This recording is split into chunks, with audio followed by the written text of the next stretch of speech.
Okay, Appalachia, you can fucking hit it with the same fucking fish being out of water. You would tell the young people just to leave? Last week, my husband worked 73 hours in the coal mines. If the flame burned a certain color, they know they were methane. Miner knowed it was time to get out of there. I was the first person in this county that was ever prescribed Oxycontin. This is all family? This is all family. That's the truth to that right there. It takes a rare breed for coal mining.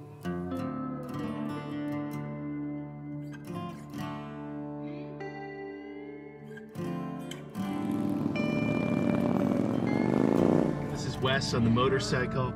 He met me at the hotel because he said, hey, there's no easy way into my place. You'll get lost.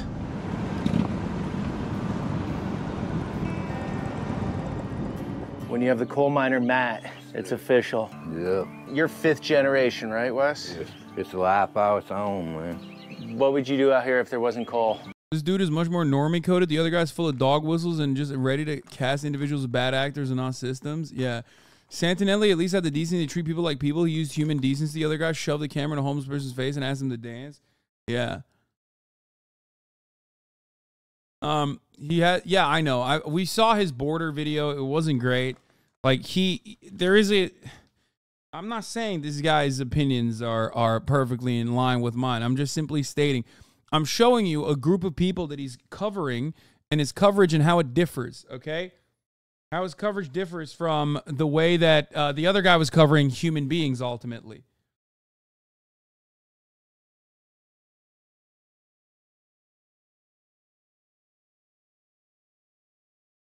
Peter doesn't show you people who don't want to be taped. He's okay. Yeah, exactly. That dude has a 3%er shirt on. I don't think he's normie coded, but very conservative militia coded. Yeah, he has a Confederate flag patch on his biker's vest on the corner back there. Yeah, but he's a fucking poor redneck from West Virginia. What the fuck are you talking about? We're not talking about him being normie coded. We're talking about Peter. Okay? That's it. Kaya, why are your ears so fucking unclean? What is happening? But if they wasn't what coal mining's left around here, this place would just dry up. It already has, I mean, pretty much. But these look like all pretty well taken care of homes. Well, this is all retired coal miners. 95% of the men you meet here, they all went to coal mines when they was 18-year-olds. Some of them younger. My dad started when he was 17. So they go right out of high school into the mines? Yeah. Your dad lives up here? Yeah, Dad lives right up top of the hill here. Dad's health started declining a little bit. I come up to be around him. And my grandpa got killed in '57. How'd he die? Coal mines. When I started in the mines, I started in '89. Just in this community, just Kaywood, not Harlan County, but just Kaywood. There were probably over 100 coal mines just in this little area here. Oh, wow. Now there's none. Coal mining started here in 1903, I think. It was actually before then because they hand dug. Back in the day, everybody had their own little mines. They just dig out the bank. And they'd have like little family mines here? Everywhere. They'd dig the coal out. They actually used it for heat, cooking, you know, whatever. And then when coal finally picked up, you know, they did come in here and start mining it then. Some of the guys got rich, some of the people got ripped off. I got a 12-year-old, he's probably still asleep, but... You don't want him in the mines, or do you, when he grows up? No. His education comes before everything. His academics is unreal for him to just be going in 6th grade. He's got awards hanging in there. I mean, medals from the Governor's Scholar Program and... So you're super proud? Oh, my God. So it's been 5 generations, and you're okay with it stopping? Yeah, my oldest son, he actually went into mining, and he worked. When I decided to come out, which I know that I had black lung, and I was already seeing a black lung doctor before I come out, but the mines was declining, and I'd already talked to my son and told him, you know, I said, you need to be looking towards something else. Now, today, he makes almost $200,000 a year. Doing what?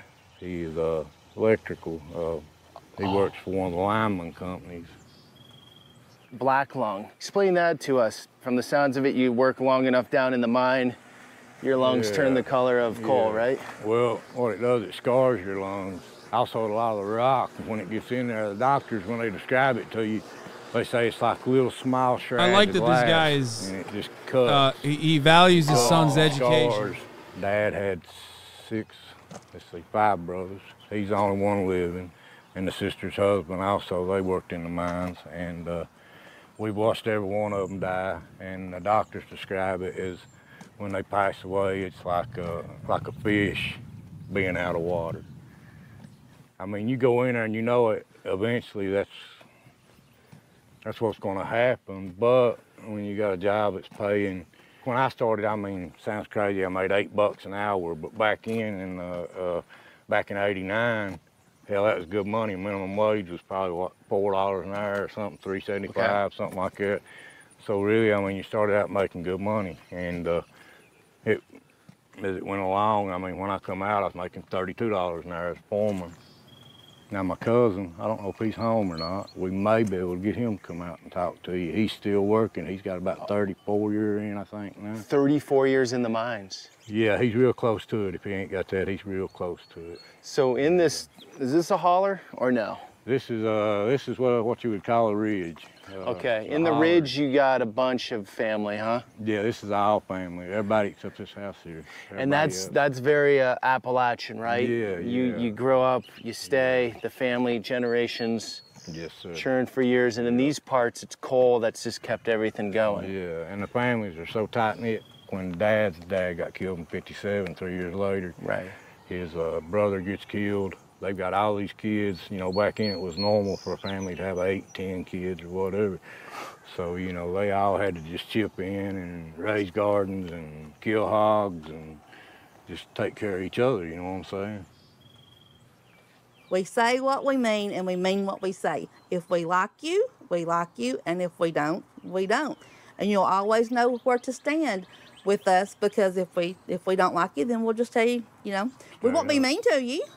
We won't be mean to you at all. You know, we will, you know, say, come on up, and I don't know who you are, but you know, you want something to drink? You know what I mean? But if we like you, and if we don't, we just say our howdies and keep on going. No BS. No, there's no bull crap in here. NNY, Jenny. Johnny, Smith, okay. As you would say, my name is Jenny Smith. I've been with the coal miners since 1989. Me and him started at the same time. Did y'all start at the same time? Yeah. And his dad was a coal miner, and his grandfather was a coal miner, along with his uncle, which is his dad. Great-grandpa. Was great-grandpa too? Bert was too, yeah. Great-grandpa was a coal miner. So you had like four generations right there. 5? A little less. See, he knows more about it than I do. But as far as uncles, they all coal mined. But as far as wanting better for our kids, yes, because that woman, along with everyone else, that fucking town gossips for 15.6 hours a day. Does she have a lip in? That'd be pretty funny. No, Kyle. Why are your dogs out? Put some shoes on, Jenny.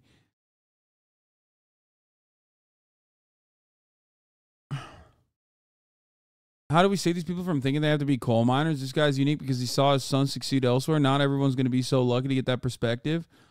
Money, business. You fucking build a goddamn... You get the government to fucking build roads. You get the government to build a factory, and then that factory is like heavily subsidized with serious conditions that like unions, they have to be operated by union workers. And then that factory gives $100,000 a year jobs to people to build fucking solar panels or whatever the fuck. That's it. A lot of people say retraining programs don't work. Yeah, motherfucker, because if it's a retraining program and not like an actual job, then yeah, on its face, it's not gonna be worthwhile. But if it's an actual fucking job, people will train themselves for it. You want to know why? Because they want to make money. Nobody wants to not work. Of course they want to work. That's it. These people's grandparents were fucking literally fighting cops, okay?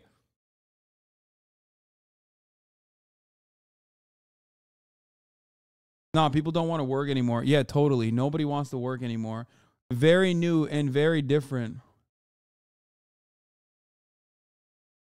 Very new and very different. Nobody wants to work anymore. A new take that we've never heard throughout time. Bro, go back to the fucking 17th century, okay? In an early newspaper, you're going to hear business owners saying that, okay? They will train themselves for it and ride and die for it. Exactly. These people are not like born with a coal mining bone in their fucking head, okay?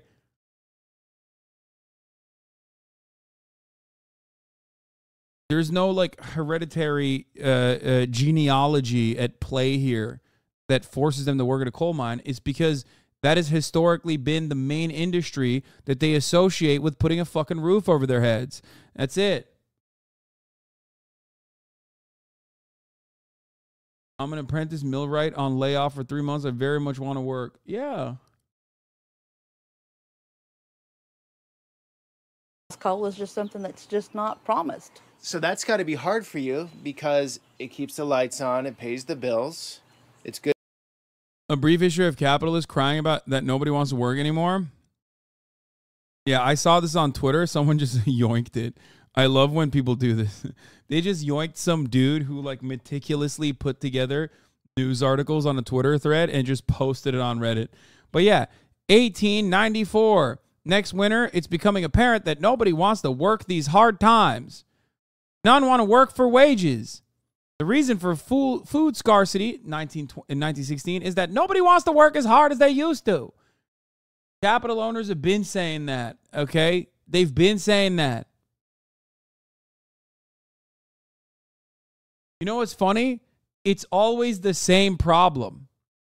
Post-industrial revolution, or just even, no matter what time frame you go to, if there is something resembling an owner, a boss of a business, and then people that are working for, people that are working for not toiling their own lands like serfs or whatever, but people that are working for that business owner, you're always going to have this attitude from the bosses.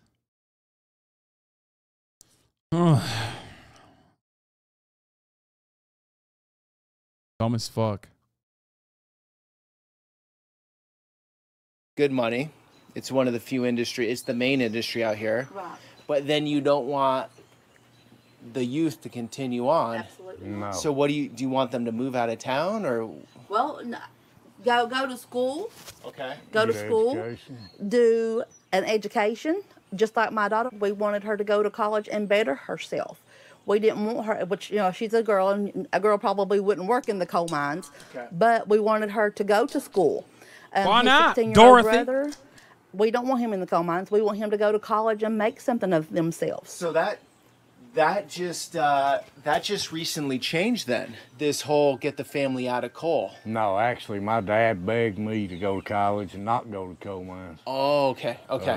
Because of the way his health declined. I mean, my dad's been down now since what? 15 years. At least. At least. Last week, my husband worked 73 hours in the coal mines. That's normal.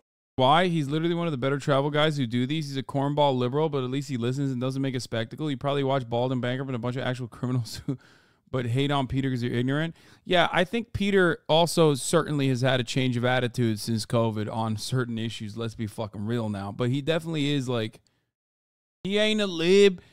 I think he used to be, but now he's definitely not as much of a liberal as he used to be.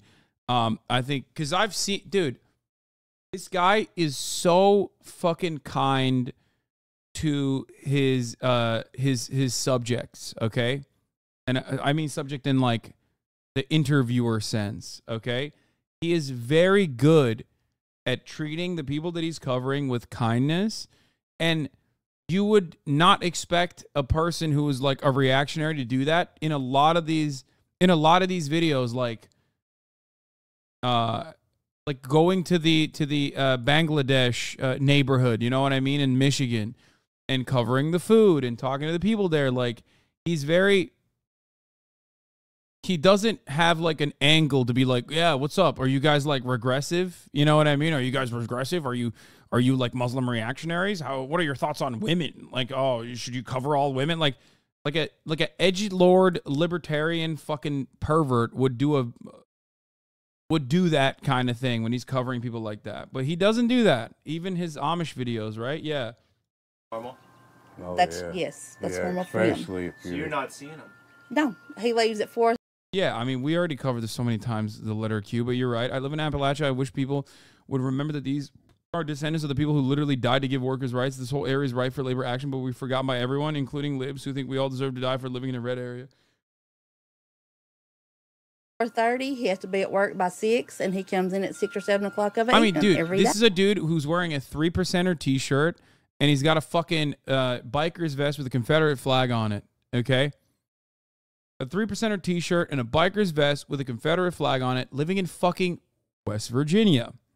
Remember, we're talking West Virginia, okay?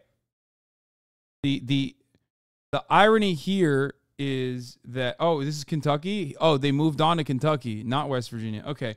Regardless, okay? Appalachia, you can fucking hit it with the same fucking... hit it with a broad paintbrush. It's still Appalachia. These are still coal miner towns. Ultimately, though, what did he say? He said he should have listened to his daddy and not worked in the fucking coal mines, and he's not making that mistake for his next of kin. And he cares so much about his child's education and rewards it, okay? Doesn't matter if he's a fucking reactionary. He's breaking that cycle, whether he even recognizes it or not. I don't give a fuck if he loves Donald Trump or if he would fucking ride or die for Donald Trump. Ultimately, at the end of the day, he's still a human being who deserves dignity. And given the circumstances, these people are definitely more dignified in their existence, especially because of the mythology of the white coal miner and the coal miner in general, but also due to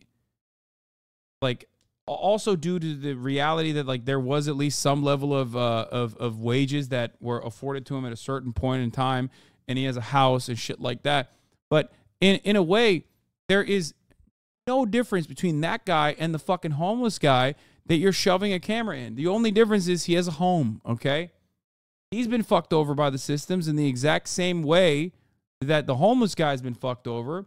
The only difference is the homeless guy doesn't live in Appalachia, wasn't a coal miner, probably a fucking, veteran in many respects.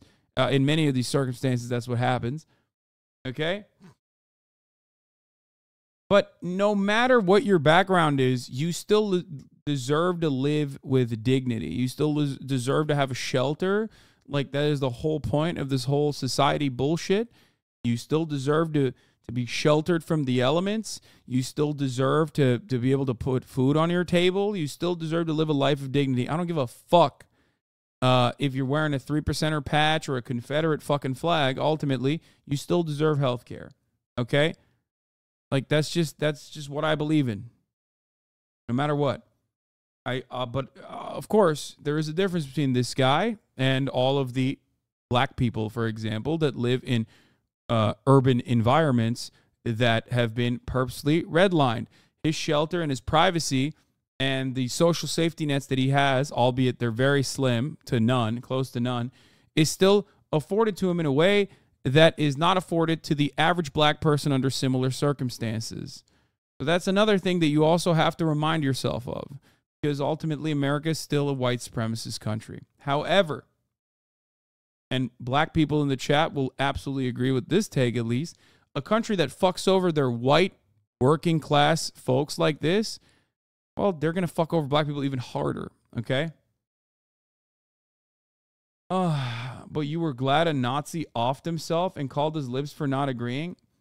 Yeah, because I understand the difference between some fucking Naperville dipshit who is like a Nazi who then ends up killing themselves after like being an ideological Nazi, an out and about Nazi, versus some fucking dumbass who's like, yeah, my brain is broken from watching Fox News every goddamn day. And even then, I still believe that Nazi has should get health care. Okay?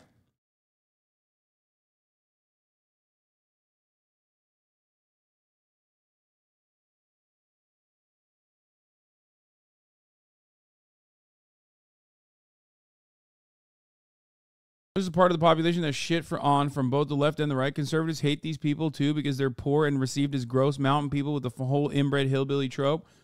They get no love from either side and rightfully feel forgotten. Republicans love to fantasize about the classic red-blooded American coal miner, but have abandoned them in real terms on every level. Oh, yeah.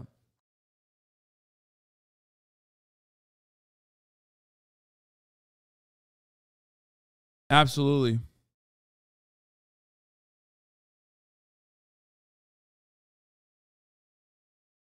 Day to provide for his family and his grandbabies.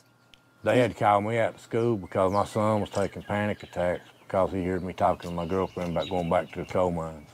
You know. My husband works for a place called NOT Mining. They're out of Knoxville, Tennessee, and they had to file bankruptcy. And we're in limbo right now trying to see if somebody else is going to come in and take over the place of employment that he works, or they're going to just shut the doors. But they are doing it the right way. They did give us the WARN Act as far as like the layoff letters that we've gotten in the mail. They've done everything. The only thing that they're not doing is letting the miners know for sure what's going to go on. And they won't. Like so it just that happens a lot, like when the mines are busy? No, when the mines are, I really don't know how to answer that, Wes. How would you answer that? Well, I mean, like when Jay Justice come in here, you know, and raised all the wages. I mean, when people went from working for $13.50 an hour, I mean, I worked for $13.50 an hour for years, and that was good money around here.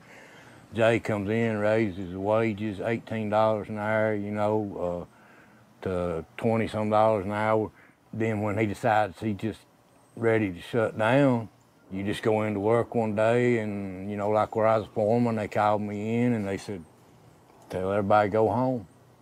That has happened a lot, yes. This letter shall serve as a layoff notice 14 days from the beginning of June 2nd. So very stressful for you right now? Yeah, not knowing, you know what I mean? Yeah. Thank the good Lord above, I was able to pay my house off like a few months ago. Good. So I mean that takes a load off, and the only thing that we owe for. According to this article, at least, the Mountain Eagle, Inmet is still operating with no layoffs. Inmet Mining LLC, which operates several underground mines in Letcher and Harlan counties, has not laid off workers yet, despite a WARN notice sent to employees, according to the company official. Jeff Strobel, who's the chief restructuring officer for Inmet, said Inmet is negotiating with another company now, and it hopes it will not have to cut jobs. To date, Inmet has not laid any employees off. It continues to operate as it proceeds through the Chapter 11 process. In the Chapter 11 process, Black Mountain Marketing and Sales has submitted to a stalking horse bid to acquire the Inmet assets and provides for BMMS to offer employment to Inmet employees. They're definitely going to do layoffs once it's sold, by the way. Inmet continues to work to avoid layoffs and is hopeful that in the near future it may be able to extend a date previously issued WARN notices. Inmet employs about 360 people. Remember, one other thing that we've talked about before,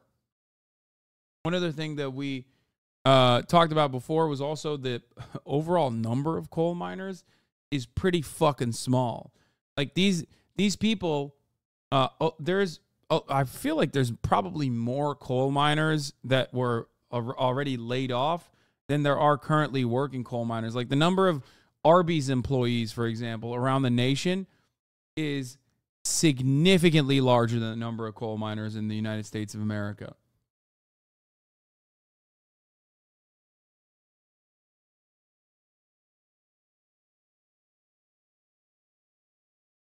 $38,400. Let me see.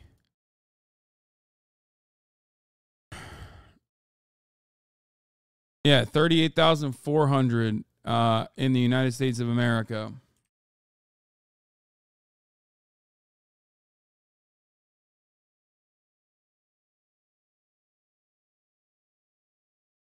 How many Arby's employees are there in the U.S.?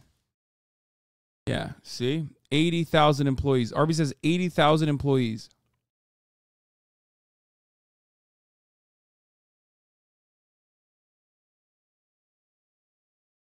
Just remember that when we're talking about this issue. So, in many respects, it's a forgotten business. Okay.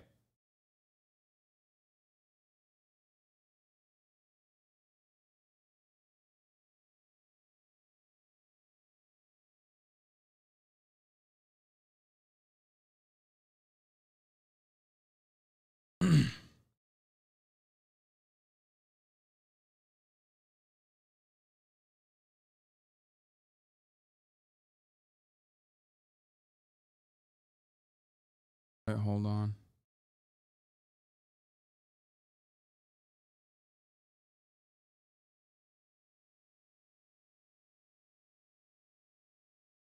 We don't have towns with Arby's-based economies, though. Why do they have so many employees? Who the fuck goes to Arby's?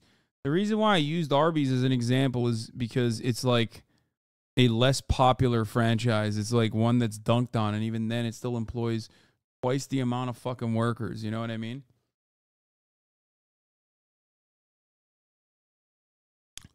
Inmet Mining LLC, the company that operates here, is owned by a holding company, owned by an individual, and I'm not at liberty to say anything more about that, Strobel said. Nice. All right, let's continue with this. Is the pleasures. Meanwhile, we should also continue forgetting to run the top of the hour ad break and then run it now. 23 fucking minutes in. Okay. Yeah, I don't give a fuck. It's my birthday. You can't get mad at me. You can't give me a low score for my segue here. Here's the ad break now. Of life, such as a side-by-side, a boat, a pontoon, you know what I mean? Wait, you forgot the race car. Oh, no, don't be throwing off on the race car. Yeah, that race car provides our living. That's what he drives back and forth to work every day. Oh, okay. That's what he drives back and forth to the coal mines every day. You're saying this is in the last 4 or 5 years? Well, I suppose the last 10 years, things have changed as far as crime and drugs and stuff like that here in our area. Probably back in 1993, Farius, 94, 95, even in the early 2000s, you could leave your windows open and even your screen doors open. But as time has went on and drugs has come into the area, you are for sure to lock your windows and close your doors and lock your personal stuff up, because if you don't never know when somebody is just going to drive by and maybe take them. I mean, in this neighborhood, that looks quite calm. Yeah. Wes, you the same? Well, I'm a little different. I leave my door open because I just like the fresh air. But at the same time, if you come in my door, you know, the corner is going to be the next stop you make. You know. You got a good shotgun in there? I'm well protected. I'm not going to let nobody take nothing that I work for. I'm not going to let nobody come in my house and bother my family. They know, too. They know who they can steal from and who they can't. I mean, they like prey on like older people, or you know what I mean. It's just like, yeah. That's harsh. And they know like where y'all go out of town a lot. I mean, no doubt they know people. I mean, hell. But again, we are protected also, and we won't discuss how means are that we are protected.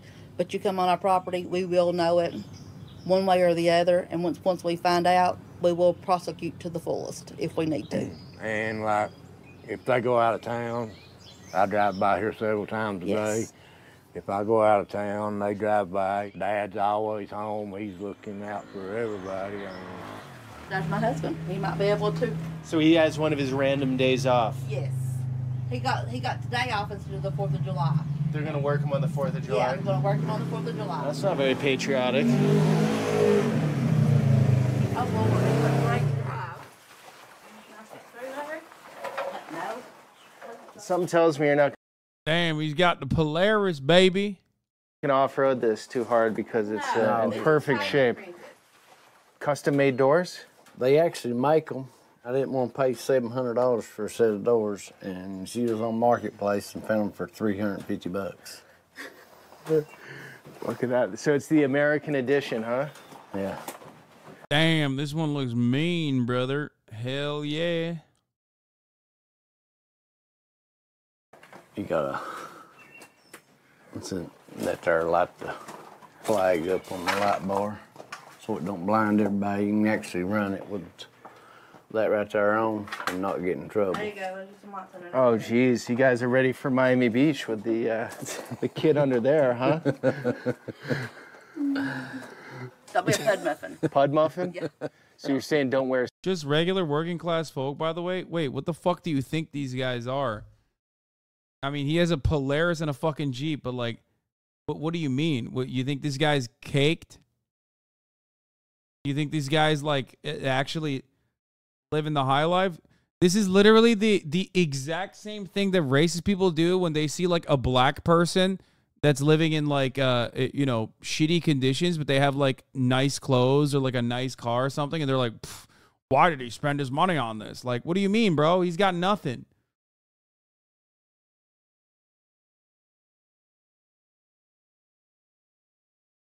It's one of the cheapest areas in the country, and their house has been paid off for 2 whole generations. Exactly.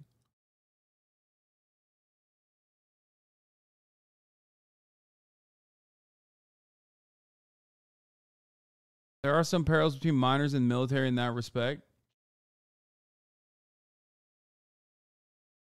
I mean, this is definitely nicer than what I have. Yeah, it's nicer than what you have because you don't live in a fucking house that costs like $10,000 when your grandfather fucking built it with his hands, okay? That's part of the reason. Because you don't live in West Virginia where the telephone service cuts off. You still use a telephone, and the telephone service cuts off every now and then for weeks on end. Your seatbelt. Yeah, don't worry. You'll be good. Well, I have Kentucky's best driver. Why would I need it out here? Have fun. Thank you.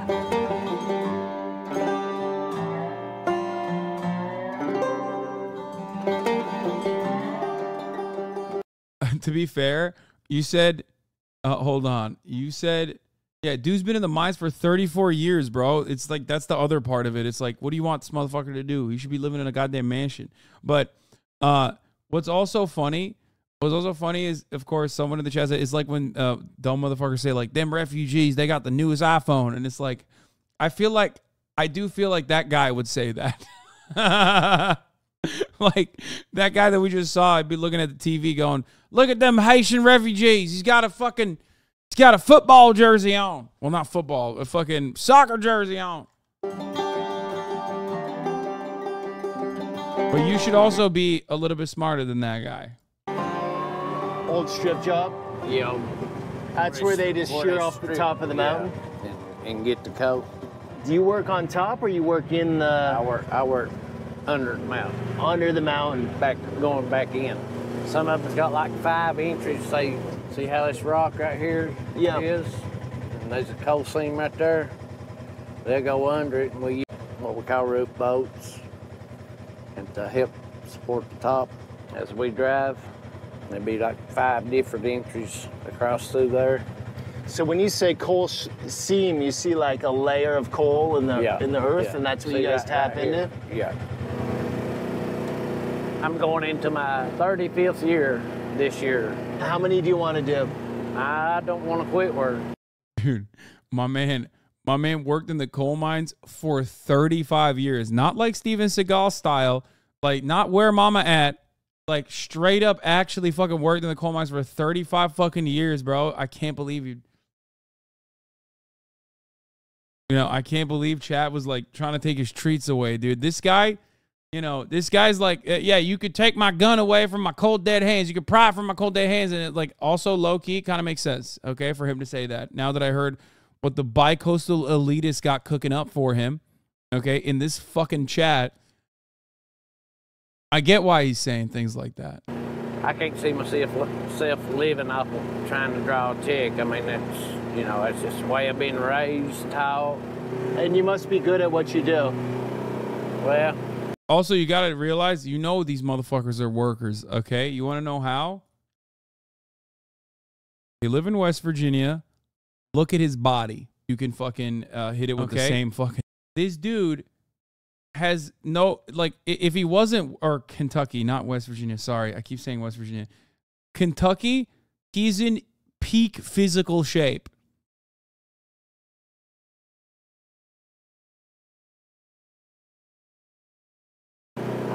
So I'm all right. Are you down there on your hands and knees crawling through? The coal seam I'm in right now, it's not that low. I can kind of duck, walk, and get around that way. But now when I first started, you're talking to me anywhere from 19 to 24, 26 inches. 19? Yeah, that's the lowest. So that's the lowest I've been in 19 inches in the coal seam. So when you're in the coal seam, it's 19 inches, which is basically this. How far in are you going? It just depends on how far we got the mine stroke. What, you're talking like 50 feet, or you're talking like... Oh, you may go for 3 or 4 miles.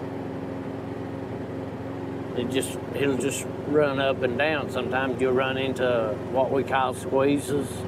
Okay. It'll drop down to like 19 inches and may go for 100 foot, may go 500 foot that low. And then it'll pick back up to... Do you ever freak out and get claustrophobic in that? No.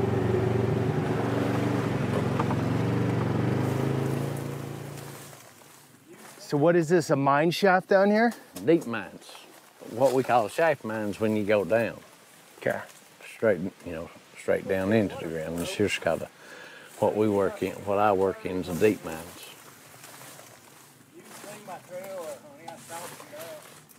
Aiden is Wes's We son. got sidetracked, Wes.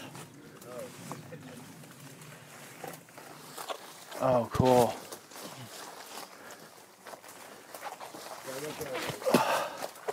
There it is. Oh, it gets cool immediately. Yeah. Wow. That's like a 20-degree difference right here. That's the thing about coal mines too. It's maybe 10 degrees difference year round. Okay, what's the temperature when you go down into the mines? About 60. Oh, okay. 65. But you can see where they cut this out with a pick. When a miner cuts it out, it leaves the wall more clean. Like, the wall. Straight up and down. Right. This was cut with a pick. Yeah, this was cut out with a pick and a shovel, and they use ponies. That is some crazy work. You're just under here in the dark. I mean, it's lit up, but... I mean, it's lit up with your headlight, but when we worked on them Wilcox, Jeff told me you couldn't see. Like from me to you, I see your light, but I couldn't see you because of the dust. When we'd come out from underground on working on a Wilcox, everything was just as black as your shirt. The only thing you could see would be the white of your eyes. Oh, it just gets wet back there, huh? So looking like them dang Twin Peaks miners, at the end of that show. I never fully understood it, but you know what I'm saying? They made him look great. About them? Oh. Yeah. What were you saying? The coast streak. The main thing. This is just where over the years it's fell This year's out. just dribbled off and shelled off and stuff like that. So that's the coal seam. That's the coal seam there. Actually, the seam up was about 20-some inches high. You're trying to look for the seam, which could be, like you're saying, 19 inches. Yeah. And you just tap in and keep going back on it. You just go in between. A rush when you find it? I never did have to hunt for it. That was out of my category right there. I just mined it. See that core drill up top, and they'll core drill down till they find the seam. And then they'll come in and face it up and make a high wall. This is the straight A student right there. Which back in the day and time they dug this mines out, they just... Bet your ass he wants to play fucking Fortnite right now, not be on the goddamn camera with daddy. Well, see, right there's the coal. They just followed that coal in. Poor kid, he's like, Daddy talking about coal again. Want to be home right now dunking on IT professionals, living far away from me, trying to get a #1 victory royale, pop. Right there? Yeah. Okay. Dug it out. Daddy, I don't care about this kind of mining. I said I like Minecraft. Man, that's how Papa got killed. They was loading in a break, and my uncle brought the pony and the load out, and Papa stayed back to load another car so they would have one ready for the next morning. And he got killed while Uncle Larry was on his way out. You told me it collapsed. It did. It fell in and killed him, honey. It killed Papa. I've got the thing where it says coal miner dies and leaves 8 children or whatever. And the only thing Granny got out of it, they made old tombstone out of. That's how they make it out of cement. Mm-hmm. She never got nothing, did she? No kind of fencing, nothing.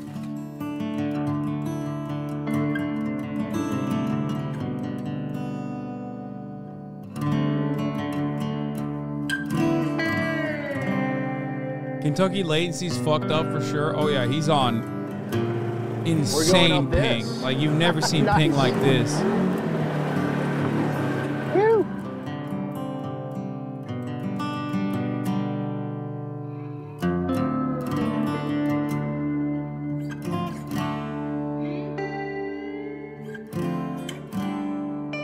see the camper, the trailers back up through there on the right? Yep. There's a road up through there. There was coal mines that went back in and under this mountain from right there. So your place is literally in the middle of all of these mines. Yeah.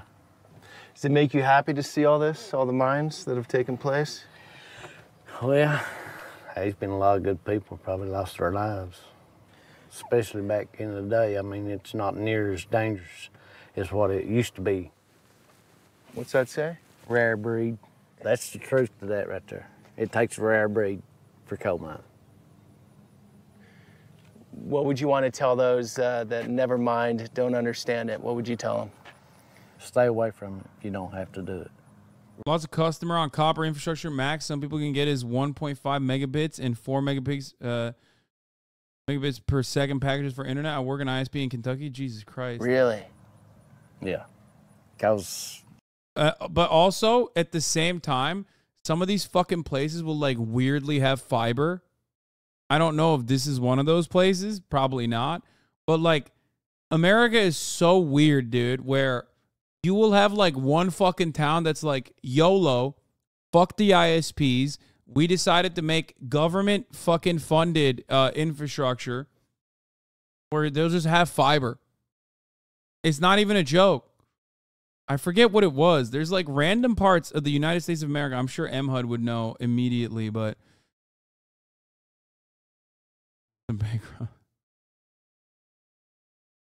yeah, there's like places where municipalities, there's places where like, Chattanooga, Tennessee is a great example. Exactly.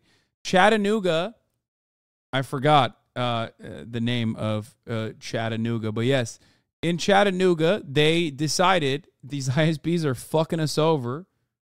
I think that's illegal. No, it's not. Yeah. There are places where they will just like say, fuck it, YOLO, we're building it ourselves. Obviously, Chattanooga is like still a city. This is not like some places it is illegal. ISP is one. Wait, really? Republic of Chattanooga. I live in bumfuck Iowa and have fiber optic. Yeah. You have a better chance getting fiber optic internet in random bumfuck parts of the country than you do in Los Angeles if you're living in the wrong zip code.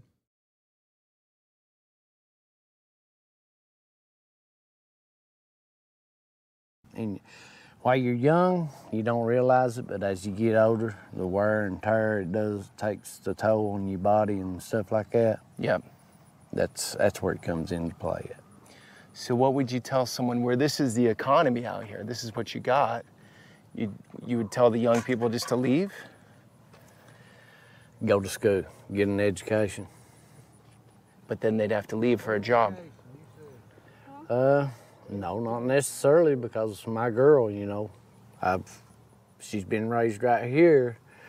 For the record, oh, dude, yeah, the government is helping big telecoms squeeze out city-run broadband. President Joe Biden's internet access plan will hand $41 billion to internet service providers. In many places, that money will get funneled into private hands. Let me explain something to you, okay? There is no bigger con in the continental United States than the one that these fucking duopolies, these oligopolies in the form of ISPs have run. In the 90s, the American government gave ISPs billions of dollars in tax credits. And they were supposed to build, this tax credit on top of the subsidies they receive, on top of the infrastructure that the government had built for them prior, okay? These massive ISPs got billions of dollars in tax credits on top of everything else, specifically for one purpose: to modernize the infrastructure. And they did not do it at all. They took the fucking tax credits and they never modernized the infrastructure. Billions of dollars were given back to these fucking vampires. And then they kept getting more. And nothing has happened in terms of punishment.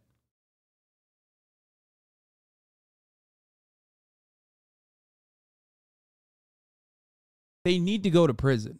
Like, what happened to the money? What do you mean they yoinked it? They probably fucking did stock buybacks. I suspect.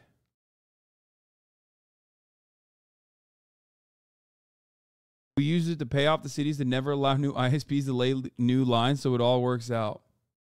Yeah, yet fucking Omi and a Hellcat got 5 years, and the very same multinationals that actually wanted to, that actually have now merged with the fucking ISPs in many respects, were punishing my man Omi in a Hellcat for aspiring to be in a Hellcat, okay?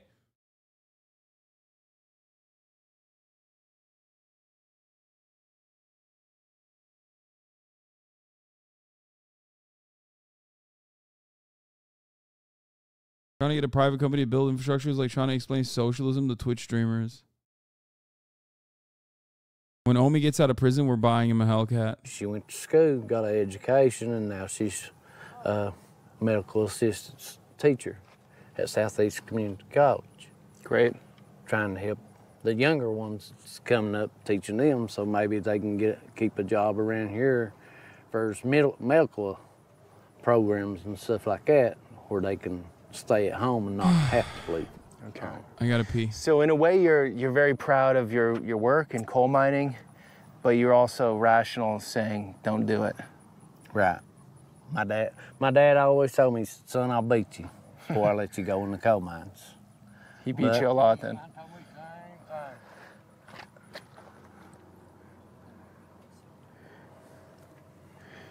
He beat you then? No. Or he didn't stay to his word? He didn't stay to his word. He seen that I wasn't going to leave these hills, and he knew that if I was going to have anything, I was going to have to be a coal miner around here. And part of you loves it though, right? Being in these hills, yeah. Getting in there, doing the hard work. I couldn't stand being out in the city or sitting behind a desk. I'm too, too active a person to try to sit still. How are your lungs? How are your lungs right now? Because you look really healthy. I wasn't expecting this, to be honest. My lungs is the last thing I done. They said I was in pretty good shape. May have just the beginning of what they call first stage black lung, because you got 3 stages. You got first stage, second stage, third stage. Yeah. And then you got complications like Wes now. I think his one's a little worse than mine. But black lung affects everybody different, because you got what they call a dry lung and a wet lung. If you got a wet lung, you're breathing that dust and stuff, and it's sticking them to them, it's just gonna smother you down. A dry lung, you know, you can pretty much shed it. Oh, so you probably have a dry lung. That's just like a mud hole. Okay. You know, yeah. A dried up mud hole and a wet mud hole. Yeah. I got to get your opinion on something. Can you turn around, Wes? Yeah. I'm just looking at your phone case. Oh, it's your wallet. Okay. So quick question, Wes. Yeah. And shut me up when you want, all right? Yeah. Because I saw the Confederate flag on your motorcycle jacket on the wallet. So a lot of people, I've been enough in the South where I've asked this question a lot, but a lot of people, a lot of Yankees will say, you know, the Confederate flag only means racism. No. Or what are your thoughts on it? It's my heritage. I mean, my family, all the way back to the Civil War, my family fought so we could be free for this country. They all hollered it was about slavery and all this. It wasn't. It was about work. It was about slavery. It was about many different things.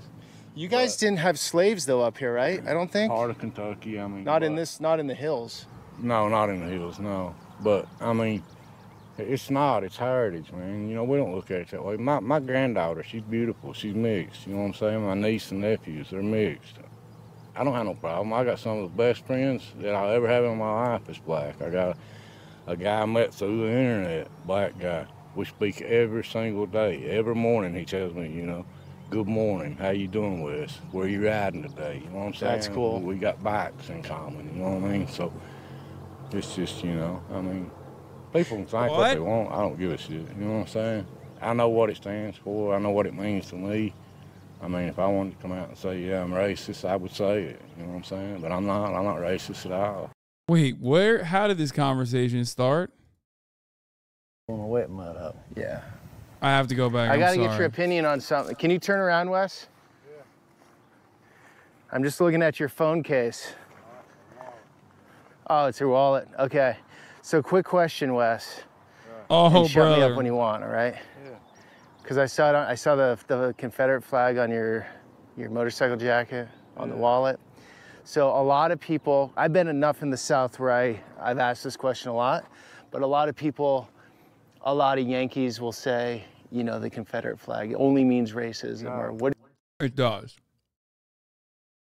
What are your thoughts on it? It's my heritage. I mean, my family, all the way back to the Civil War, my family fought so we could be free for this country. They all hollered it was about slavery and all this. It wasn't. It was about work. It was about slavery. It was about many different things. You guys didn't have slaves though up here, right? I don't think. Part of Kentucky. I mean, not in the hills. No, not in the hills. No, but I mean, it's not. It's hard. Yeah, bro, that makes it worse. Like, literally, they got fucking duped into going to fight for some fucking slave owners, okay? When they themselves didn't even have the fucking slaves. You fought so the other motherfuckers could have slaves, dude. That literally makes no sense, okay? That makes less fucking sense. Also, speaking of fighting, if we're talking about Kentucky, holy shit, dude. Kentucky, or a lot of these parts can go either way. A lot of these fucking parts of the country, the Appalachia is just like cut in half. Like, which part were you fighting for? You know what I mean? It doesn't make any sense when motherfuckers are like, yeah, we did this to preserve his heritage. I'm like, what heritage? What are you talking about? One of your granddaddies might have been fighting on the other side. What the fuck do you mean? Like, what are you talking about?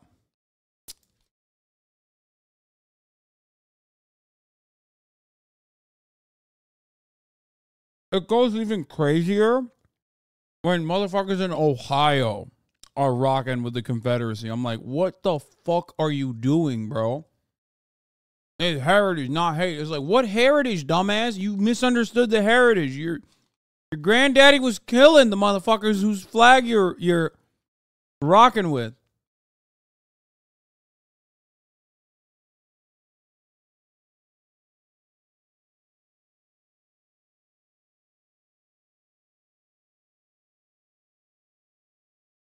Kentucky was deep Confederate. West Virginia joined the Union through though and split from Virginia. I'm just saying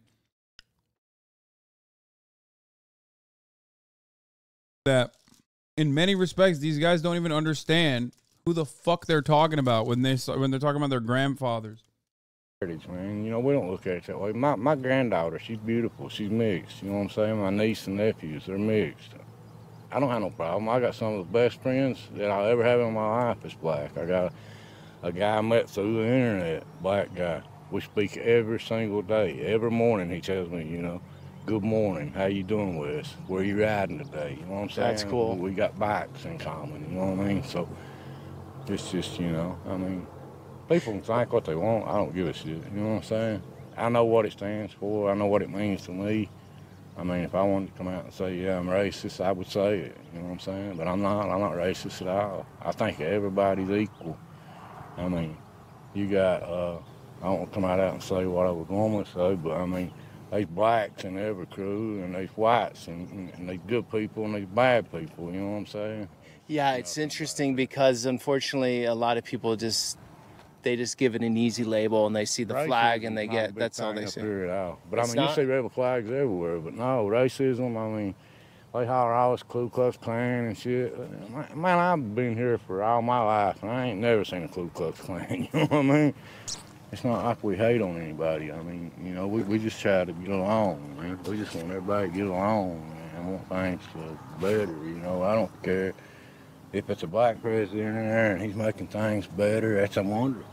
You know, if there's Afghani president in there, and he's making things better. That's great, man. That's all we're looking for. We want things to prosper. We don't want, you know what I mean? Run the country, give people jobs, give people opportunity, make people want to work again. Bro said, I live in Kentucky. I've never seen the Klan. Bro, you've never seen more than the 8 people who are your immediate family members. No shit. The fuck do you mean? You've never seen many things, okay? I'm surprised you knew what Afghanistan is. Like, yeah, the Klan very much exists in Kentucky. Holy fuck. For the record. Maybe not where he is. Because why the fuck would the Klan operate where he is? There isn't even enough black people to fucking, attack. Or get angry about the existence of, dude. There's no people there.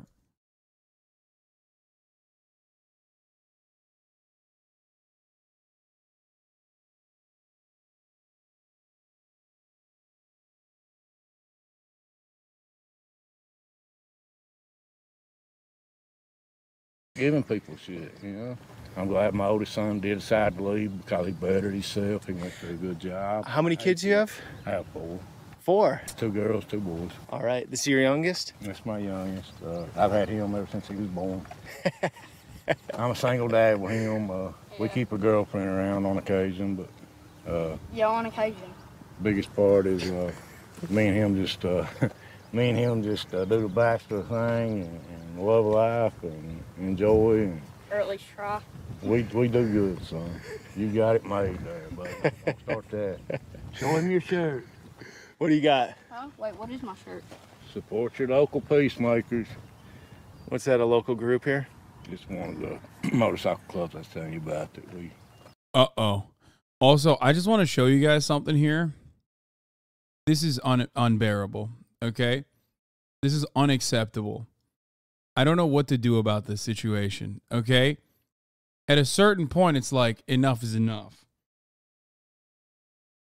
I literally can't even fucking stand.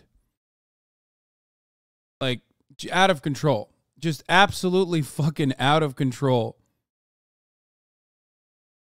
She's awake. She's just refusing to move.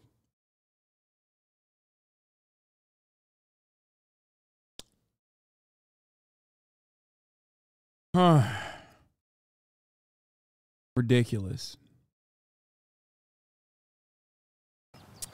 We got a lot of really good friends, and they're really good people. Good people. Can we ride back down? Who's this on your... That is my son when he was 16 years old. Oh, okay. Yeah, what else you got? A little bit of everything. The moto, the car. Yeah, that was my first car, my first bike. Tell them about the heart. When my mom died, I had that black heart put on there.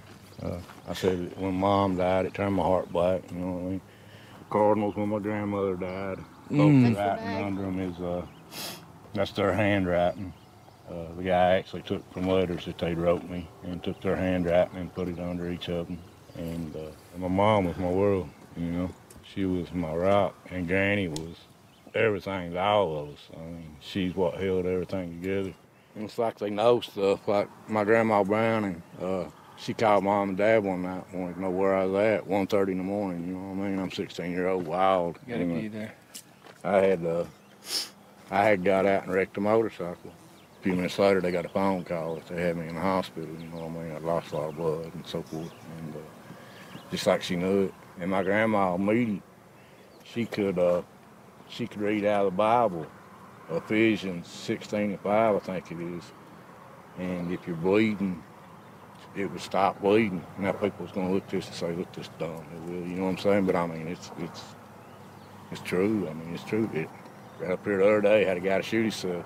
And, you made homemade when the state police come up, he was like, why did you bring a Bible up here? What the hell is that Bible for?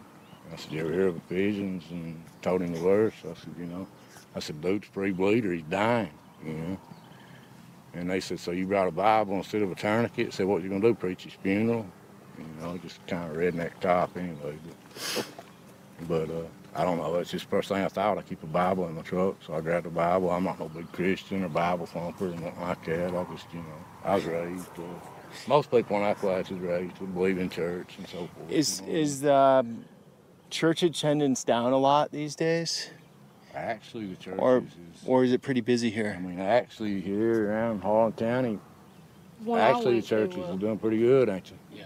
The one I went to yesterday had... A lot of younger people going to church. It used to have like 5, and the other day it had 22 kids. Yeah. At church? Yeah. Yeah, at church. Yeah, so, I mean, you know, it's not exactly the Bible Belt. I mean, it's not, you know, they don't run it down your neck or nothing like that, but they will come out and they'll talk to you, and, you know, they'll ask you. They won't push it on you. You know, right. It's Tell just good them people. About, tell them about how Bag used to read the Bible to her plants to make them grow. Yeah. Bag was something else, baby, boy. Yeah. Surprisingly, it worked. So, family ties, strong family connections are everything out here, huh? Everything. You guys are pretty... I would die for anybody in my family today, tomorrow. So either you're born into a good family here where they're tight, or you're born into like some drug methed out. Come on, man. Come on. Why you gotta be like that, dude? Jesus Christ. Family, and that's gotta be brutal. Buddy, even, I just be honest with you, I got hurt in the mines back in '94. Was put on Oxycontins when they first come out. I got on the Oxycontins, and my family stood beside me through every bit of it and seen that I got clean. And Yeah, there you go, dude. Exactly. Exactly. First of all, you're talking to a coal miner in Kentucky. The likelihood that that dude was also, you know, treated for his fucking grave injury with a metric ton of pharmaceuticals that turn people into those meth and heroin addicts is high. I don't know. I don't know why you got to be like that. You know what I mean? You don't got to be like that. got straight and stayed right with me. They never pushed me away. How long were you on Oxy for? For a while, doctors kept me on about 6 years. That was the time when they were pushing the pill mills, right? Exactly. They were getting the doctors all in on it up here. Yes, sir. And this was like ground zero for that, right? Here. Right here in West Virginia. West Virginia. And so a lot of people got addicted, right? A lot. Because you had injuries, doctor said, this will help. Oh, God, they started me on 40 milligram, and within a month I was up to 3 80 milligram pills a day, 3 Xanaxes a day. I mean, and then like 5 years later, I walked into my doctor's office, and he said, oh, they said we can't write you these anymore, so, you know. Did the doctors go to jail or anything for that? Yeah. They did? Yeah, my doctor they got busted. 17 years. Yeah. Did the Sacklers go to jail for that? No, they didn't. As a matter of fact, they did not. So it's wild that the doctors got jail time for it, which, by the way, I mean, it makes sense because a lot of those pill mills were directly fucking making the problem worse. But yeah, with respect to that, the big business, the billionaire family doesn't go to jail.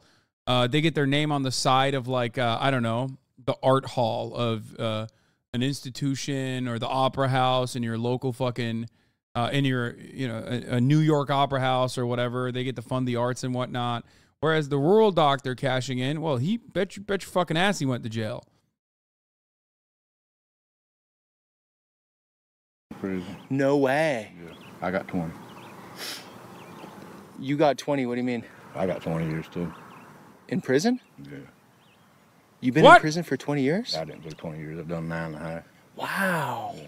For doing, can I ask? Pills. For popping. Okay, there's no fucking shot that he just only got. Kaya, what are you doing? Rose, get up. Up.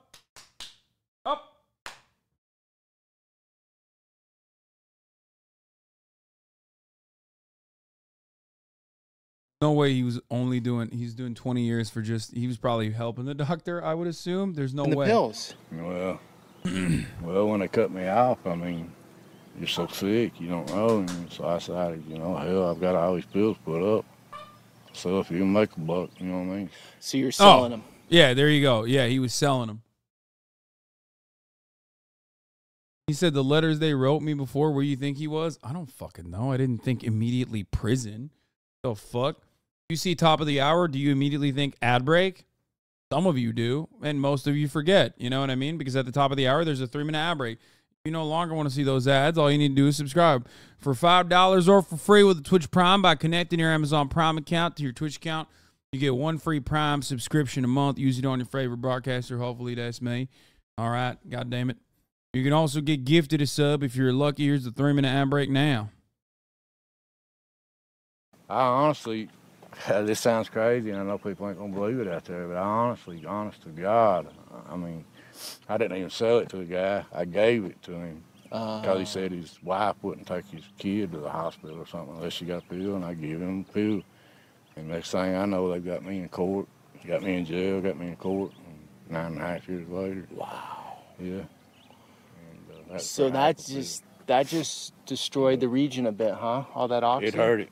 I mean, it hurt it really bad, and then it had gang. Yo, what's up? What happened, bro? Talk to him about drug dealers now and druggies. Go ahead. Come on. He was literally selling drugs. Where is the genuine disdain you have for people who do drugs and even worse, God forbid, sell drugs? Kind of hard. Kind of hard, isn't it? You just said he didn't sell them, Haas? Yeah, okay, bro. He literally did say he sold them. He said he wanted to make some side cash because he was desperate.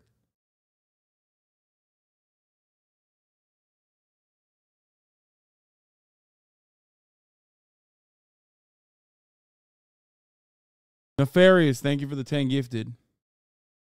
Gained its way back and was doing great. Everybody was doing good. That's not what he said. He said he just sold that. The one he got busted on wasn't selling it. For the record, I don't even think that, like, I mean, I get it. I get why people sell drugs. That's my entire point. They got him for giving one away, though. Sorry, misunderstood. Dude, you're not good. You're not getting 20 years for giving a drug away, okay? He's in a biker gang. He probably was selling it. But a lot of people forget, okay? A lot of people forget that. I talk about this all the fucking time. Drug dealers aren't selling fucking drugs because they're just magically bad people who want to do bad in the fucking world. They're doing it because in a lot of instances like this dude, they're in a shitty predicament where they need to fuel their addiction, okay? Or they need to pay for their addiction. Or they're doing it to get out of fucking like criminal abysmal levels of poverty.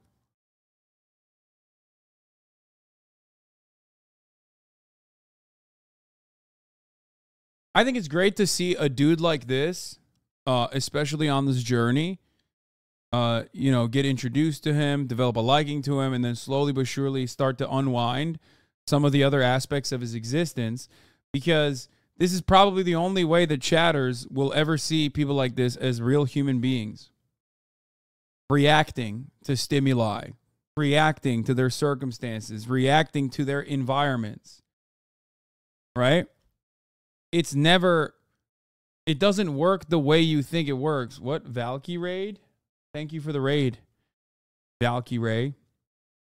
20 years, what the fuck? That's like the max sentence in my country, Lamau. That's fucked. Yeah. Birthday raid.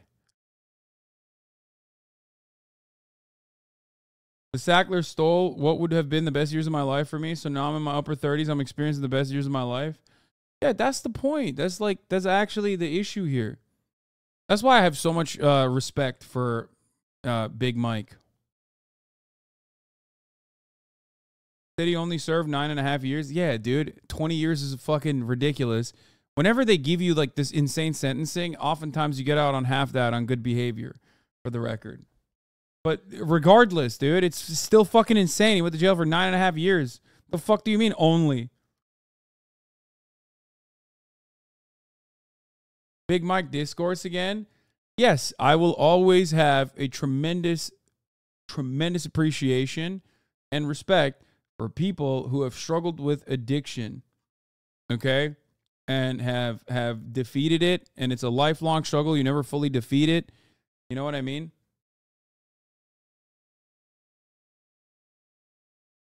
Dog. I'm addicted to this dog. Addicted to giving her belly rubs.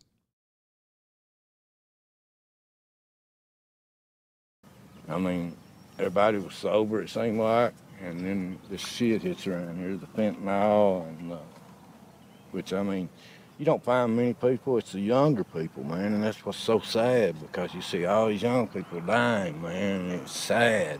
He's fucking wicked, brother. Look at them glasses he's got on. And it really is. It's sad. And you know, a lot of young people dying out here? A lot.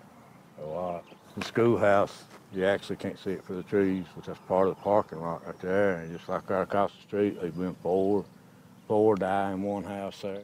Jeff, you never had a problem with the pills out here or anything? No, I haven't. No, that's done good, man. Never. So what'd you biggest thing I've probably done is took a few shots of moonshine and drank beer. I was the first person in this county that was ever prescribed Oxycontin. The first person in the county to be prescribed Oxycontin? Yes, yeah, Dr. Ali Swap.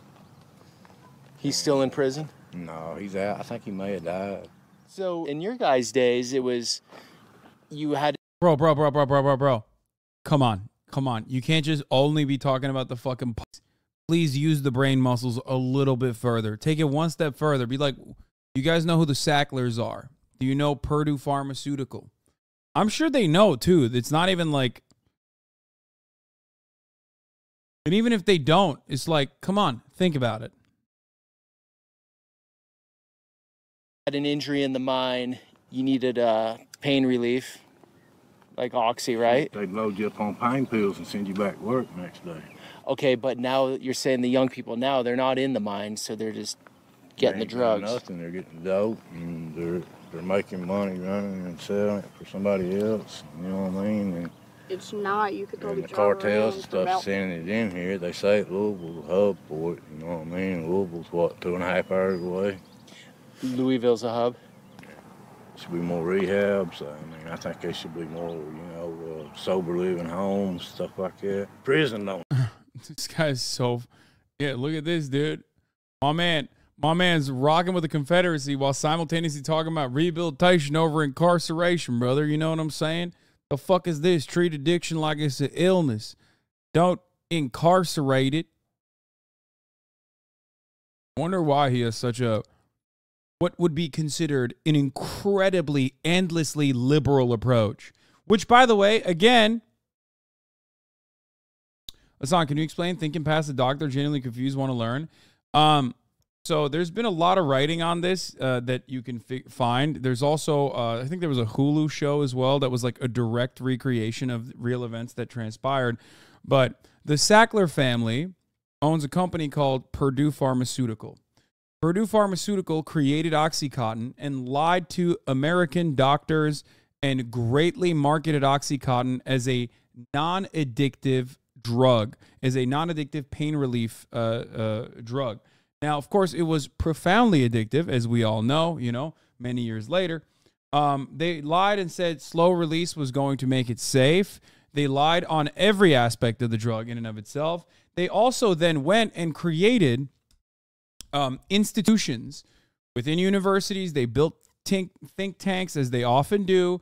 They built institutions within universities that were like that specifically focused on pain management and pain relief. Those little like things that you see when you go to the doctors, like sometimes they'll show you like a little smiley face all the way to like an angry face, 1 to 10. That is literally from the Sackler family's think tanks on pain relief. They paid, the pain charts that you see, the pain scales that you see was created by the pain management, pain relief institutions that the Sackler family directly played a role in creating. And then they not only lied about the addictive nature of the drug itself, but they also paid doctors to pump it. There were pill mills. It was like it was an industry that was great because guess what? I mean, heroin is super addictive, dude. Once you get hooked on it, you really want it. They also made drugs that are supposed to save you if you're overdosing. Leave.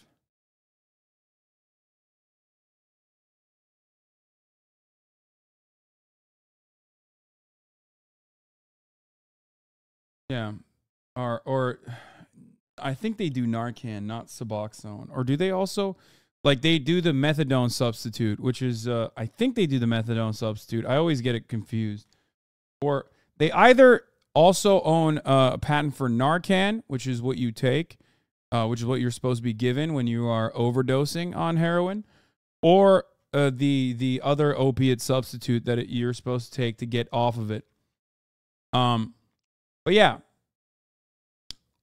they did so much. They basically created this industry of heroin, and they got millions of Americans addicted to it. They killed so many people. They still kill people to this day. And they did it above board, you know. They did it in a legal way.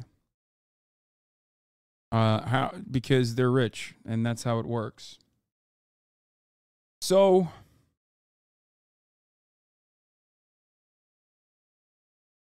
the kickback schemes and false marketing is ultimately what got them where they are today, which is, of course, a couple $1 billion less than where they were, but still not behind bars. Meanwhile, all the bumfuck doctors that worked in these goddamn towns were also getting the kickbacks, and they certainly went to prison. None of the Sacklers actually went to prison, but let me tell you something. Now, you might say, Hasan, these guys are wealthy billionaires. They weren't involved directly in marketing this product. No, no, no. The Sacklers were uniquely evil. I need you to understand.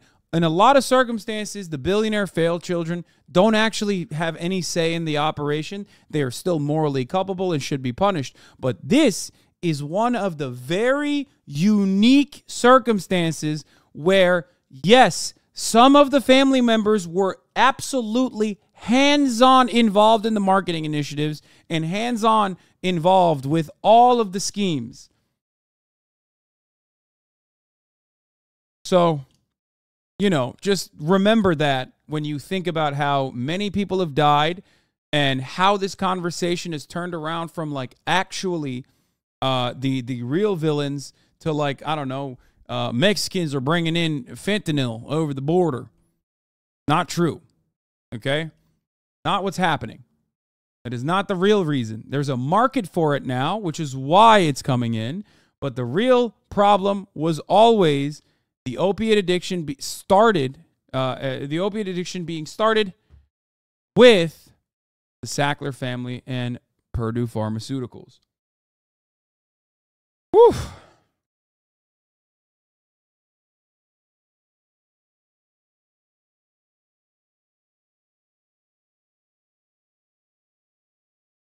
Pharmaceuticals or drug dealers with state authorization. If you do, you are a narco or a drug. If you do it, you're a narco or drug dealer. I mean, yeah, but not all drug dealers are fucking bad, okay? Like, motherfuckers talking about it like, dude, it's like, you know, the guys who make the insulin. Well, the guys who make the insulin, like Eli Lilly, right? Like, the insulin creators are evil because they're not selling it for fucking free. They're selling it for money. So that's why they're fucking evil. It should be free. Insane.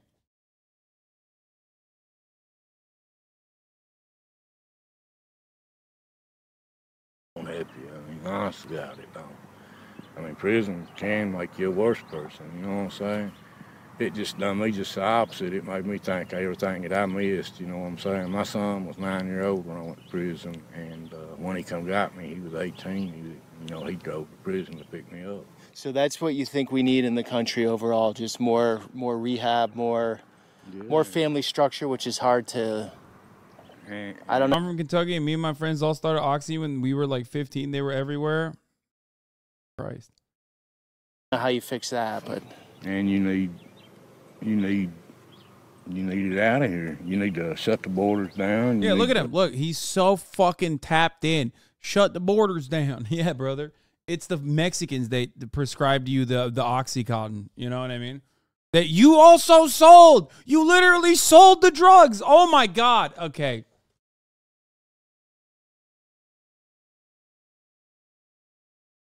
this is where I lose it. Because it's like, yeah, I went to prison, but like, it's fucking bullshit that I went to prison. Also, you shouldn't go to prison for doing this, which I don't even disagree with. And then he goes, oh, but the Mexicans over the border, those motherfuckers, they can't.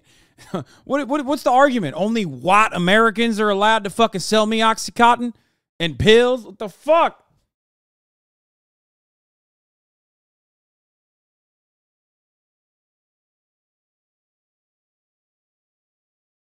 Oh. I mean, like I said, I'm not racist towards nobody, but this is America, man. You know, think about the Americans first before you start bringing all these other people in here. Worry about the problems you got here right now and fix them, and then worry about everybody else. I mean, take care of America, man. You know what I mean?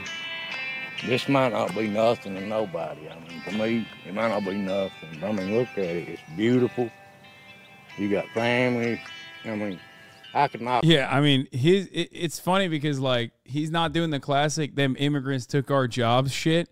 Because, like, there ain't no jobs to take out here. So, and there ain't no Mexicans out there either. So he's like, notice how every American problem always can be reduced to, like, immigrants are responsible for it. The Mexicans are responsible for it.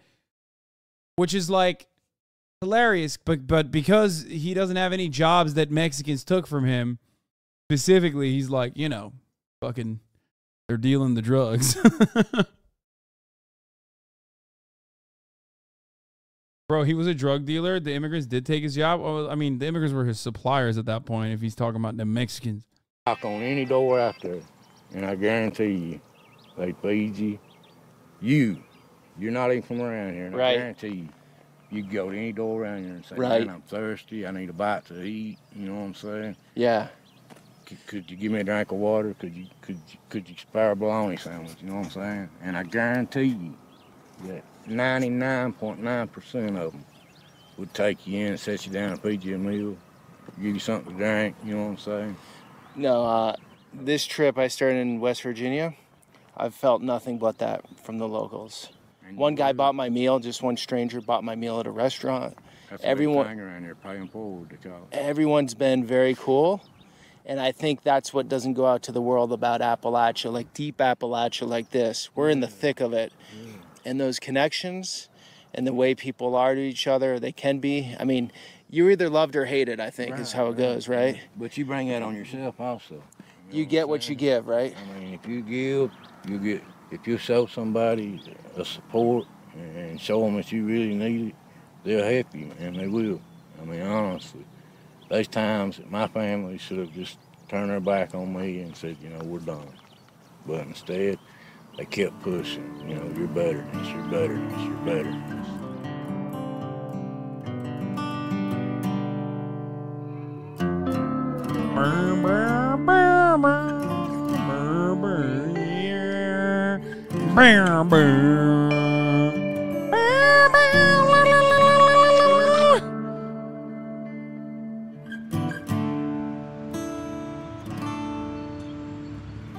This is the old grates that were in the house. They would have two-sided chimneys, and this would be like for the family room, and in the main bedroom, they would have on the other side.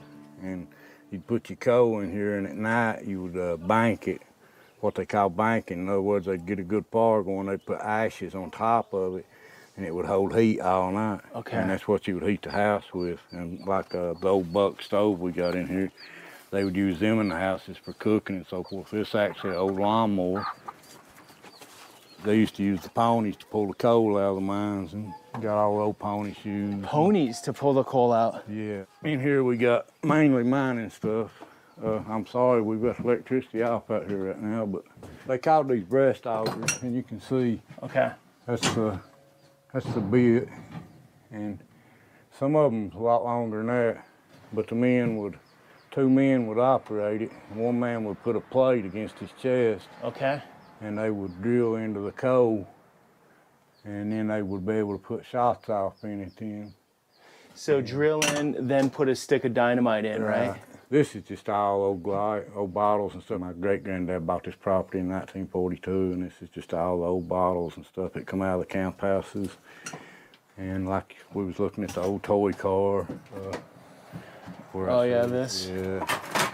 That's like a 4-pound toy car. And that's some of the fossils that's found in the mines. You find a lot of fossils in the mines. What is that, do you know? That's a tree. That's actually an old tree. Just petrified wood? Oh, wow. Wood. Yeah. That's like, Just some what do you think, 8 pounds maybe? Oh, yeah. Yeah, it's heavy.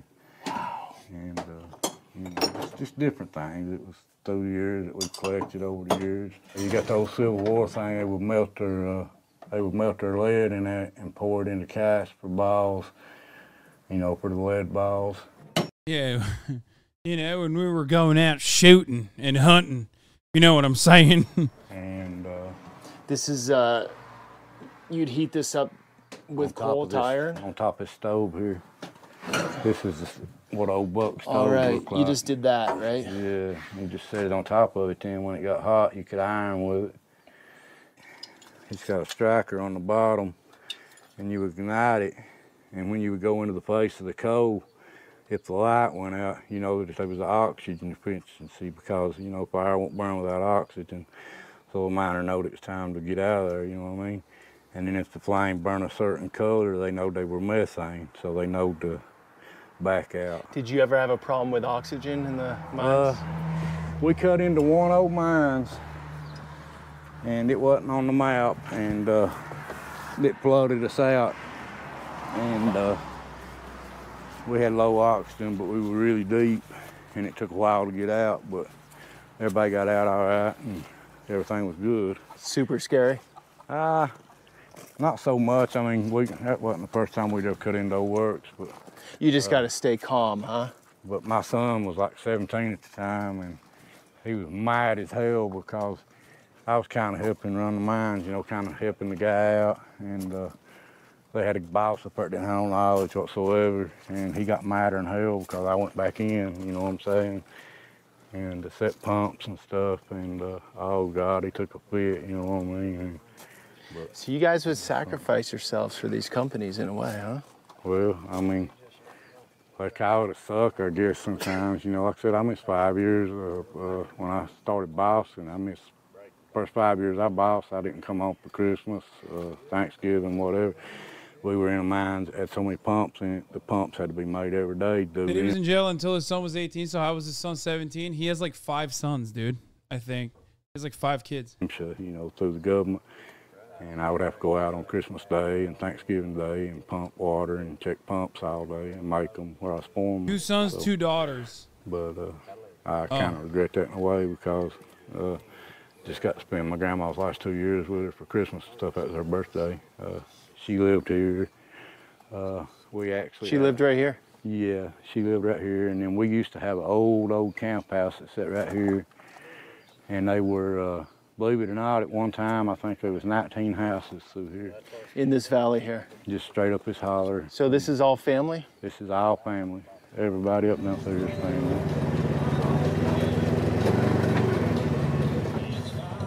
You drop me off? Yeah. It's the end of the story, Jeff? End of the story. What time you up tomorrow morning?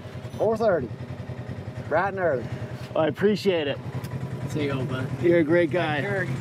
I don't need to tell you to have fun, because I think you are.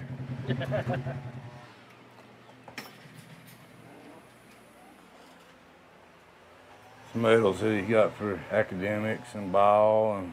Oh, these are your medals here, Aiden? Yeah. Governor Scholar and... That one's for future problem solving. We did it in district, but we lost. And we went to region. Dang, they got a participation trophy. Don't hear them complaining about that. Aiden got a participation trophy.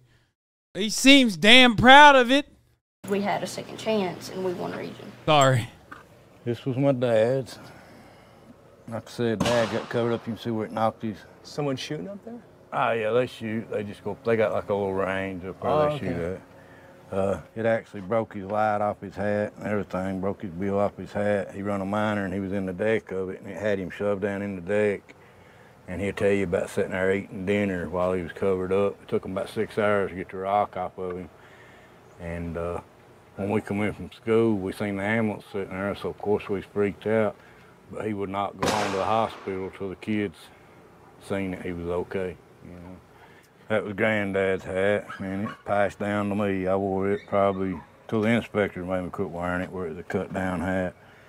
And then the inspectors wouldn't let this fly because it's cut down? Well, they didn't say nothing for years and years, and I started bossing. I'd get so mad I throwed it so many times. I broke it where it's cut down, and I just taped it up, started wearing it, and they wouldn't let that fly. So I ended up, that's the one I come out in. I wore that until 2017. I come out in 17. Got an I voted sticker. Ask him about who he voted for. Thank you, brother. Appreciate it. Thanks for bringing me in today. I got some stuff I want to give you before you leave. Straight out of Smith, Kentucky. It's about 140 proof. Got that moonshine, brother.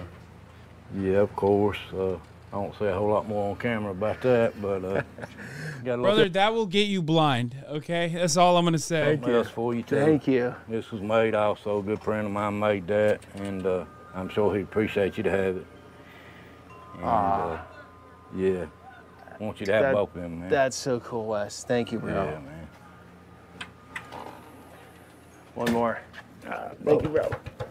Good to meet you, man. Great to meet you. Thanks for being brave and willing to take me in, because I know most people that come with the camera, your guys are sick of them, that you said, and you're sick of media coming in and making you guys look terrible, right? Don't look stupid, man. You know what I mean? We're good people.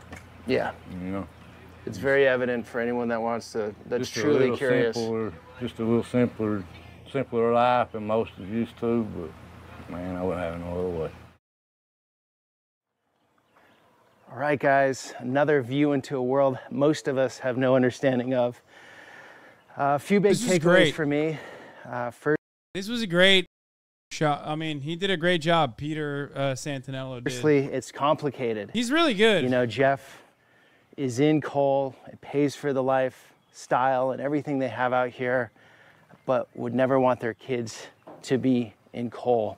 And while it's gone for 4 or 5, maybe 6 generations on out here, with this generation, it seems like they want it to stop in that sense. But then they're torn because that's what they know. They're tied to their land, deeply rooted with family members here. Couldn't imagine being anywhere else. So this is what pays for all of that to happen. And secondly, I know coal is a controversial. I would say this is one of the main differences between like EU living and this, right? You go to West Virginia, you go to Kentucky, you go to parts of Appalachia. These dudes are living on an entirely different planet. You go to EU, the most rural ass fucking places of EU, there's still going to be they're still going to be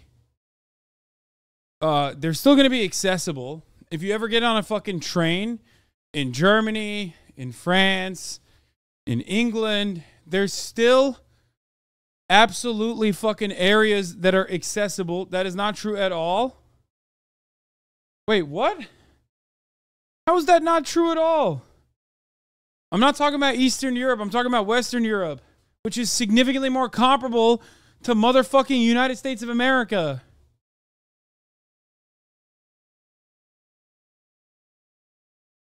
England is not EU. It's still Europe.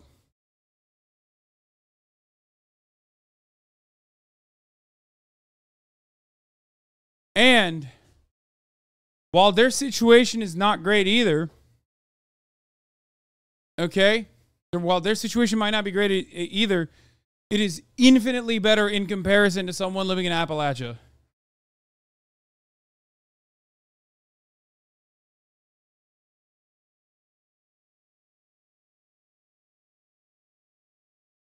Don't listen to chat. I've lived in rural Europe and it's very different from rural America.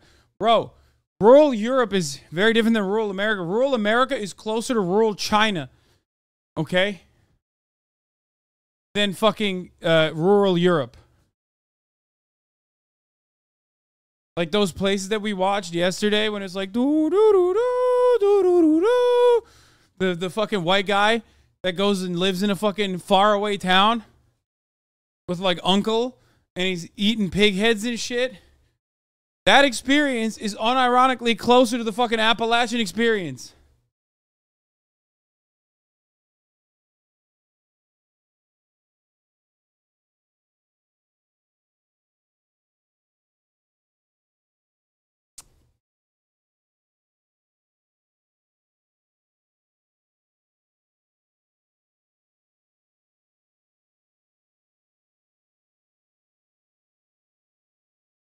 Anyway. Energy form. I love clean air and water, just like most people. I learned that it's in the steel making process. I don't know it through and through, but from the human side of things, look, if that's your way of life, whatever industry you might be in, say, expand rural Turkey and rural US. I mean, rural Turkey's worse. Infrastructure is less, like, at least these guys got like, even in the most podunk part of town, there's still like some semblance of a fucking road. In rural Turkey, there's always going to be places that is like inaccessible. It's just dirt. You know what I mean? The reality is that American infrastructure still heavily rests on the laurels of the New Deal. Like, they built the solid infrastructure that a lot of these other developing nations never were able to do. That's why you can't compare it to fucking Mexico. Or you can't compare it to Turkey. You can't compare it to all these other places. It's just that the issue is it's crumbling and they're not doing enough to actually fix it. You know what I mean?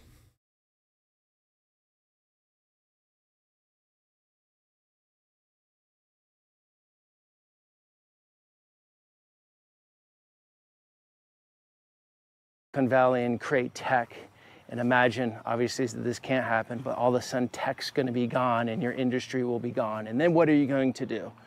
And whatever you might be in, whatever profession, that's sort of a scary thought, I would think. So these people are living with this daily, as in the letter comes in, the mine's going to shut down, and maybe they'll be ousted until the next job appears.